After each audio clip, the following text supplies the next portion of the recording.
సరే నేను గంభీరంగా మౌనంగా చూస్తున్నా. నేను కొడితే వట్టి కొట్టు నాకు అలవాట్లేదు కదా. చూద్దాము.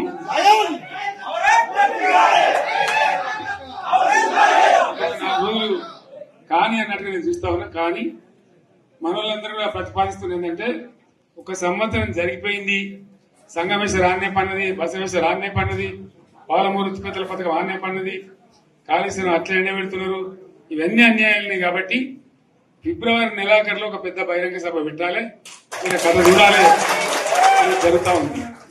కాబట్టి మీరు కూడా పెద్ద ఎత్తున దయచేసి ఆ సభకు కదిలి రావాలి, చాలా దూరమే ఉండదు. ఆ రకంగా తెలంగాణ శక్తి ఏందో మరొకసారి చూపించి వీళ్ళ మెడలు వంచి ఇప్పుడు సాధించాలి. భవిష్యత్తు కోసం కూడా కొట్టాడకు మనం సిద్ధంగా ఉండాలని తెలియజేసుకుంటూ, పరమేశ్వర్ గారికి అంతటి లోకమంత్రం ఇది. ₹1,00,00,000 భూమి ఇప్పుడు 50 లక్షలు కట్టుకోలేదు.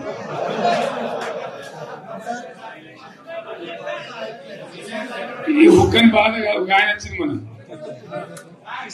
ఒక ఆయన ఒక 10 మంది వచ్చారు హైదరాబాద్కి. అందులోకి 2 ముస్లిం సోదరులు వచ్చారు. साहब सोब तबाह हो गया, इफलासी मुफलसी बच्चे क्या दबे हो गए. तुम्हारा क्या हुआ बहन, तुम्हारा क्या हुआ, तुम हैदराबाद में तुम लोग हैं. मेरा कारोबार है साहब, मेरा छोटा मोटा कारोबार है, होटल भी है, 70% गिर गया. हर कोई पूछ रहे, हर कोई केसीआर को याद कर रहे सामान. వాళ్ళు మాట్లాడుతున్నారు.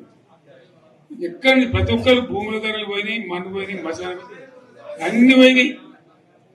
ఇంత మంచిగా 4 ఎకరాల రైతు నేను 4 కోట్ల ఆసాగా అనుకుంటుండే, అంత ధీమా ఉంది, ఎంత బాగుంది. హైదరాబాద్ నుంచి అడిగితే కూడా వచ్చి మనం ఇవ్వకపోతాం భూములు, డిమాండ్ పెరగానని. అంత బ్రహ్మాండంగా మారుమూల ప్రాంతంలో కూడా 40 లక్షలు 50 లక్షలు ఎకరానికి ఉండే. అటువంటిది సగానికి సగం పడిపోయి మొత్తం నాశనం చేసింది. వీళ్ళు ఇట్లే వదిలిపెడితే ఇంకింత నాశనం అవుతుంది. కాబట్టి మనం కొట్లాడాల్సిందే. నేను ఇంకొక మాట మీకు చెప్తా.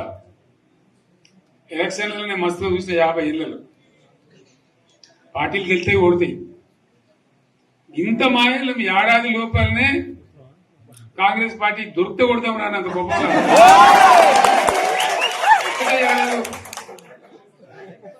ఇంకా వాళ్ళ బొంద తెలివికి నిన్న వారి పార్టీ మంది పెట్టాలి, అదేందో పోలింగ్ పెట్టిన వాడు చూసారా మీరు? ఆ పోలింగ్ పెడితే 70% మనకు వచ్చింది, 30% మనకు. వాడు పెట్టింది, మనం పెట్టింది కాదు. 75 ఇది పరిస్థితి. అదే నేను ఏమంటున్నా అంటే, ఫామ్ హౌస్ అంటే ఏముంటది, వారి ఉంటది, మాకు ఉంటది, అలా ఉంటది. కాంగ్రెస్ వాళ్ళు అంతా మనిషి చేస్తే పారబడి తవ్వచ్చు కూడా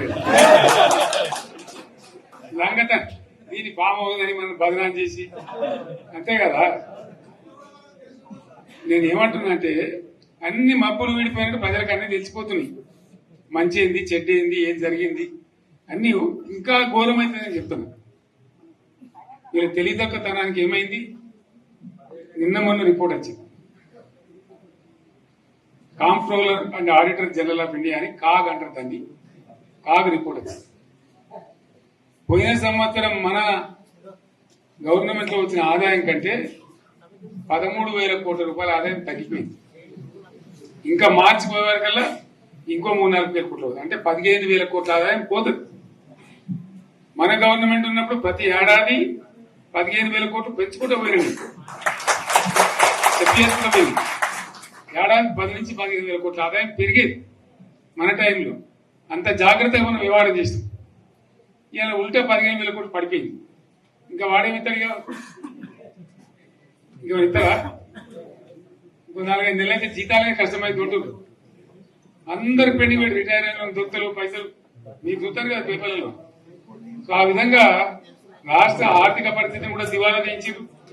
వాళ్ళతోనేం కాదు, 100కు 100% ఇప్పటికే ప్రజల నిర్ణయానికి వచ్చిండ్రు.